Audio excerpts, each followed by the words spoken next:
Adelaide টেস্টে হারের দোরগড়ায় দাঁড়িয়ে ভারত। দেখুন, কালকেই আমরা ডিসকাস করেছিলাম কতটা প্যাথেটিক আমাদের বোলিং পারফরমেন্স ছিল।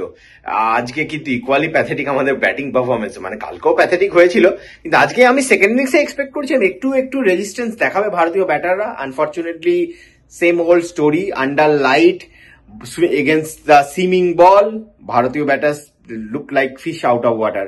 মানে খুবই ডিসঅ্যাপয়েন্টিং ভারত অ্যাজ এ, মানে পার্থে আমরা যেই উজ্জীবিত ভারতীয় দলকে দেখেছিলাম সেই দলের একটা ছোঁয়া মাত্র আমি আজকে এই অ্যাডিলেড টেস্টে এখনো পর্যন্ত দেখতে পাইনি। দুদিনই অস্ট্রেলিয়া কমপ্লিট ডমিনেট করে গেল। আজকে তো ট্রাভিস হেডকে আমরা পুরো ফিড করে গেলাম। Travis Head should thank India for reviving his career. Travis হেডের কেরিয়ার কিন্তু একসময় শেষের দিকে ছিল, যখন তিনি কিন্তু ভারতের এগেনস্টে পারফর্ম করে তারপর তিনি তার কেরিয়ারকে রিভাইভ করেন।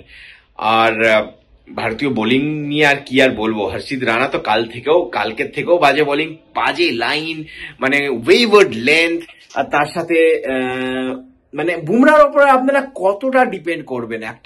বুমরা ইজ, মানে তার একটা he can have a bad day in the office, but বুমরাও আজকে আমার মনে হয়েছিল কম্পেয়ার টু কালকের পারফরমেন্স বুমরা আজকে একটু বেশি চেষ্টাও করছিলেন, কিন্তু উনিও বুঝছিলেন যে একা আমি আছি যেখানে এখানে উইকেট নেওয়ার একটা জেনুইন অপশন।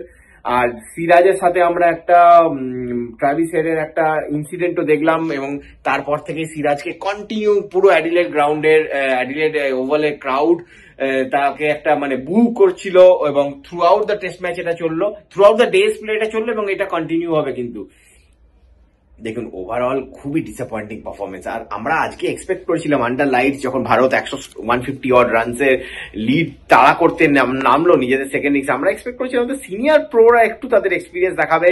আমরা এক্সপেক্ট করেছিলাম বিরাট কোহলি, রোহিত শর্মা ব্যাটে রান দেখতে পাবো, কিন্তু সেম ওল্ড স্টোরি, সেই খোঁচা দিয়ে আউট। যদিও রোহিত কিন্তু he got a very beautiful delivery, কিন্তু বিরাটের সেই সেম ওল্ড স্টোরি, সেই Scott Boland fourth stump line, এবং তার এগেনস্টে স্ট্রাগল করলেন ভারতীয় ব্যাটার্সরা।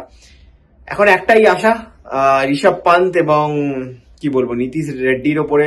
ঋষভ পান্ত অ্যাটাকিং খেলছেন, চেষ্টা করছেন যতটা সম্ভব রান করার। নীতিশ রেড্ডিও এই সিরিজে এখনো পর্যন্ত 3টে ইনিংসে কিন্তু ভালো ফর্ম দেখিয়েছেন। এক্সপেক্ট করবো যে কাল থেকে আমরা যেন কালকে একটা অ্যাটলিস্ট কিছু একটু ফাইট ব্যাক দেখতে পাই, একটা পার্টনারশিপ দেখতে পাই, একটু রেজিস্ট্যান্স দেখতে পাই ভারতীয় ব্যাটারদের কাছ থেকে। অনেকে অবশ্য আজকে বলছেন যে ইডেন গার্ডেন্স 2001-এর কথা মনে করাচ্ছেন, যে এইরকম পরিস্থিতি থেকেই কিন্তু সেই দ্রাবিড় লক্ষণের ফেমাস পার্টনারশিপ, এবং সেখান থেকে ভারতের সিরিজে কামব্যাক। মানে আজকালকার দিনে এই ধরনের পার্টনারশিপ, এই ধরনের রেজিলিয়েন্স, এই ধরনের অ্যাপ্লিকেশন ব্যাটারদের থেকে কমই এক্সপেক্ট করি। বাট ক্রিকেটে মিরাকেল হয়, এর আগেও হয়েছে, এর পরেও হবে। তো আমরা এক্সপেক্ট করবো যেন ভারতের জন্য মিরাকেলটা কালকে হয়, এবং আমরা এক্সপেক্ট করবো যেন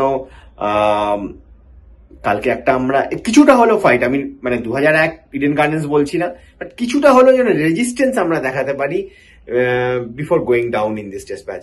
অ্যাডিলেড ওভাল থেকে আমি রে স্পোর্টস এর জন্য সন্দীপন ব্যানার্জি।